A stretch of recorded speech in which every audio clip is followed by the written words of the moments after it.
रहस्यमयी धूमकेतु ने खलबली मचा दी है। इसकी वजह से इस धूमकेतु की रफ्तार में अचानक से इजाफा और इसका बदलता रंग। इसका नाम दिया गया है 3I एटलस और दुनिया भर के खगोलविद इस पर नजर रखे हुए हैं।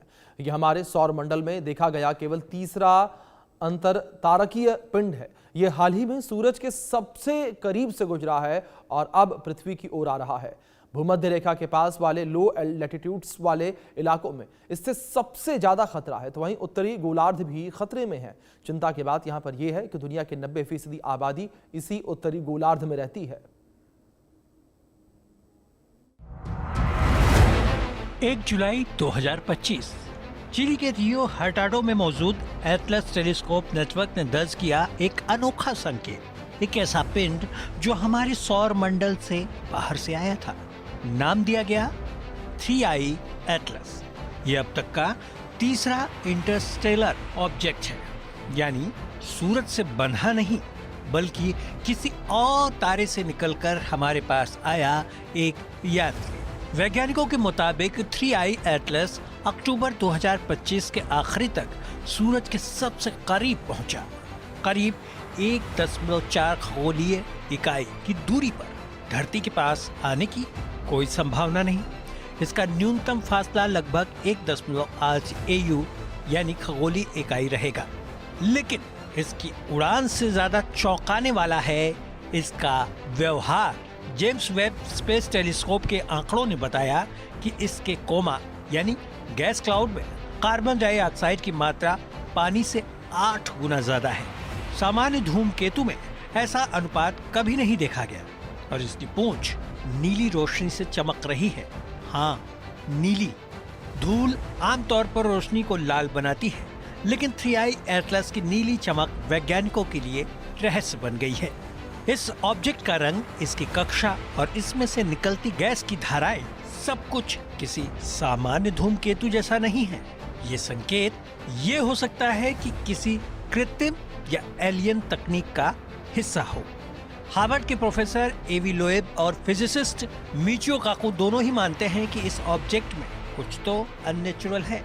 हालांकि नासा अब भी कहता है ये सिर्फ एक असामान्य लेकिन प्राकृतिक धूमकेतु हो सकता है। इस बीच अरबपति एलन मस्क ने भी इस पर प्रतिक्रिया दी और एक पॉडकास्ट में उन्होंने कहा, अगर मुझे एलियंस के सबूत मिलते हैं तो मैं सबसे पहले तुम्हारे शो पर आकर बताऊंगा। और मुस्कुराते हुए मस्क ने यह भी जोड़ा, मैं कभी आत्महत्या नहीं करूंगा, अभी भी नहीं। तो सवाल यही है कि क्या 3I एटलस किसी एलियन सभ्यता का संदेशवाहक है या बस एक रहस्यमयी धूमकेतु जो हमें हमारी सीमाओं की याद दिला रहा है।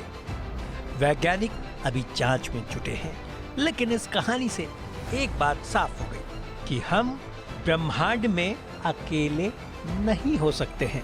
Bureau report, India news. 22 मई 2025 को चिली के रियो हर्टाडो में स्थित एटलस धूमकेतु की खोज की, जिसके बाद इस धूमकेतु को लेकर वैज्ञानिकों को कई तरह की आशंकाएं हैं। लेकिन अब इस धूमकेतु को लेकर चौंकाने वाली खबर निकलकर सामने आई है। बताया जा रहा है कि सूरज इस धूमकेतु की यात्रा में विलन बन रहा है, जिसके वजह से इसके टुकड़े हो गए हैं। वैज्ञानिकों का मानना है कि ये काइपर बेल्ट से आया प्राचीन धूमकेतु है जो पहली बार भीतर के सौर मंडल में पहुंचकर गर्मी नहीं झेल पाया और टूट गया।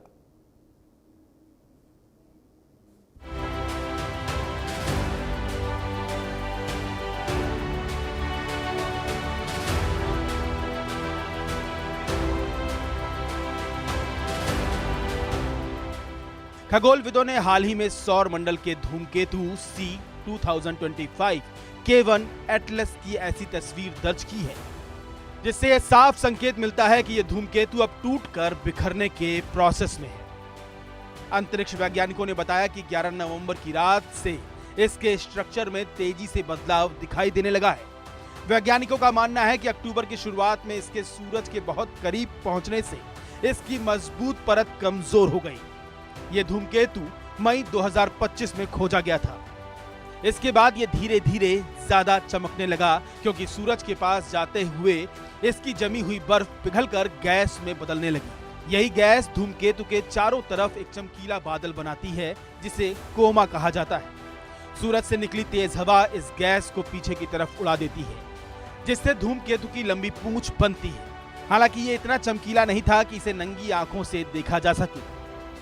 8 अक्टूबर को सूरज के पास से गुजरने के बाद धूमकेतु की हालत बिगड़ती चली गई और आखिरकार नवंबर में इसका ढांचा टूट गया। इटली के एस्यागो ऑब्जर्वेटरी के 1.82 मीटर कोपरनिकस टेलीस्कोप से ली गई तस्वीरों में 11 नवंबर की रात धूमकेतु के 3 बड़े टुकड़े दिखाई दिए। वहीं इटली के वैज्ञानिकों की माने तो वैज्ञानिकों का मानना है कि यह धूमकेतु सौर मंडल के बेहद दूर वाले हिस्से यानी काइपर बेल्ट से आया है। यह इलाका बर्फीली वस्तुओं से भरा हुआ है जिन्हें सौर मंडल की शुरुआत का अवशेष माना जाता है। उम्मीद की जा रही है कि यह धूमकेतु अपनी पहली ही यात्रा में भीतर के सौर मंडल की गर्मी को सहन नहीं कर पाया और टूट गया। वैज्ञानिकों के लिए ऐसी चीजें बेहद महत्वपूर्ण होती हैं क्योंकि इन्हें सौर मंडल का टाइम कैप्सूल कहा जाता है। इनका अध्ययन ये समझने में मदद करता है कि हमारे ग्रहों की शुरुआती रचना कैसी रही होगी। Bureau report, India news.